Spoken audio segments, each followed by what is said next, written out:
La crainte doit changer de camp.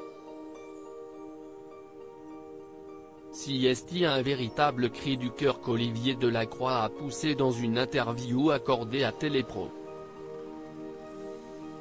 Le journaliste a évoqué un sujet qui lui tient spécialement à cœur, celui des violences faites aux femmes. Les violences conjugales étaient d'ailleurs au centre de l'épisode de sa série documentaire Ils font bouger les lignes, diffusée sur France 5 il y a quelques mois. Très remonté contre la politique du gouvernement et celle d'Emmanuel Macron au sujet des violences faites aux femmes, Olivier Delacroix n'a pas mâché ses mots. Le gouvernement Macron a fait de la violence faite aux femmes une cause nationale et pourtant cela n'a pas évolué, a-t-il d'abord regretté, dans cette interview.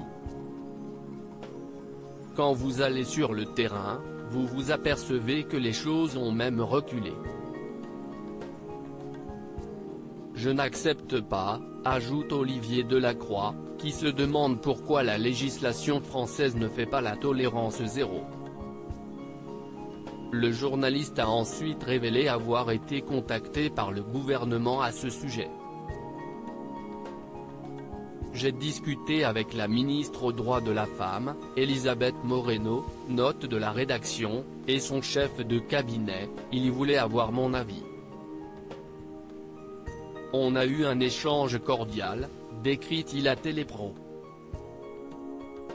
Je leur ai soumis une campagne avec un film marquant les esprits.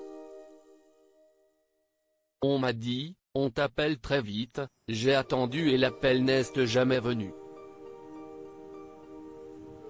Assumant son avis tranché sur la question des violences faites aux femmes, Olivier Delacroix aimerait que la France prenne exemple sur le Canada ou l'Espagne avec une tolérance zéro. Olivier Delacroix, cela peut sembler être un discours un peu extrémiste. Un mec qui lève la main sur sa femme doit craindre de coucher en prison le soir même.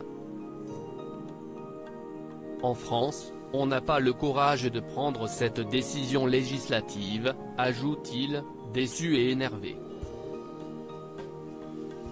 Je vais entendre le côté des magots de mes confrères qui vont crier au loup parce que si est une décision radicale.